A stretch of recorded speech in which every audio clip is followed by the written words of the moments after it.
बहुत समय पहले एक छोटे से गांव में रघु नाम का एक गरीब किसान रहता था। रघु ईमानदार, मेहनती और सच्चाई का पालन करने वाला व्यक्ति था। लेकिन वह अक्सर सोचता था कि ईमानदारी और सच्चाई से क्या मिलता है, क्योंकि उसका जीवन संघर्षों से भरा हुआ था। एक दिन रघु जंगल में लकड़ियां काटने गया। अचानक उसे एक बहुत बड़ा और सुंदर पेड़ दिखा। पेड़ के नीचे वह कुछ देर के लिए आराम करने बैठ गया। तभी पेड़ में से एक तेज आवाज आई, हे रघु, तुम इतने ईमानदार हो। मैं एक चमत्कारी पेड़ हूं और तुम्हारी मदद करना चाहता हूं। मांगो तुम्हें जो चाहिए। रघु हैरान रह गया। उसने कहा, मुझे ऐसा कुछ नहीं चाहिए, बस मेरे खेत में फसल अच्छी हो और मेरी मेहनत रंग लाए। पेड़ ने मुस्कुराते हुए कहा, तुम्हारी सच्चाई देखकर मैं खुश हूं। तुम्हें 3 इच्छाएं मांगने का मौका देता हूं।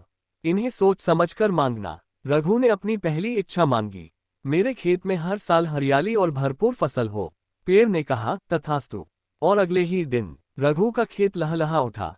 पूरे गांव ने उसकी मेहनत की सराहना की। लेकिन रघु को अब भी एक खालीपन महसूस हो रहा था। रघु ने सोचा कि केवल अपने लिए कुछ मांगना स्वार्थ होगा। इसलिए उसने दूसरी इच्छा मांगी, मेरे गांव के सभी लोग सुखी और खुशहाल रहें। पेड़ ने यह इच्छा भी पूरी कर दी। गांव में हर किसी के पास काम, खाना और खुशहाली आ गई। लेकिन फिर भी रघु को ऐसा लग रहा था कि कुछ अधूरा है। रघु ने अपनी तीसरी इच्छा मांगी, हे पेड़, मुझे ये जानना है कि क्या मेरी सच्चाई और ईमानदारी की कोई कीमत है। मुझे ऐसा मौका दो जिससे मैं इसे परख सकूं। पेड़ ने कहा, तुम्हारी यह इच्छा तुम्हारे जीवन का सबसे बड़ा सबक होगी। अगले दिन रघु के खेत में काम करते समय उसे एक चमकता हुआ सोने का सिक्का मिला। उसने सोचा कि यह किसी गरीब के काम आ सकता है। उसने सिक्का उठाकर गांव के मुखिया के पास जाकर कहा, यह सिक्का मेरे खेत में मिला है, आप इसे उस व्यक्ति को दे दें जिसे इसकी सबसे ज्यादा जरूरत हो। मुखिया ने रघु से कहा, यह सिक्का तुम्हारे पास रहना चाहिए। लेकिन रघु ने साफ मना कर दिया। कुछ दिनों बाद गांव के एक लालची व्यापारी ने रघु पर चोरी का झूठा आरोप लगाया। उसने कहा कि रघु ने उसके घर से पैसे चुराए हैं। गांव के लोग रघु को जानते थे, लेकिन लालच और डर की वजह से किसी ने उसकी मदद नहीं की।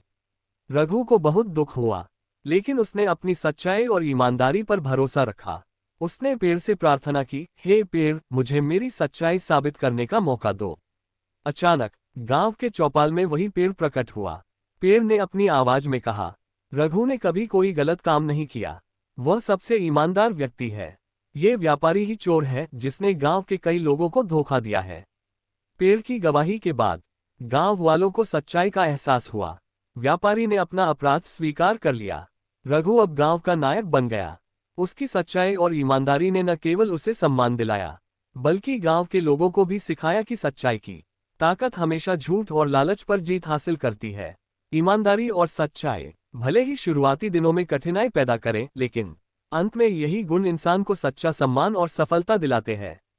अगर कहानी अच्छी लगे तो वीडियो को लाइक और चैनल को सब्सक्राइब करें।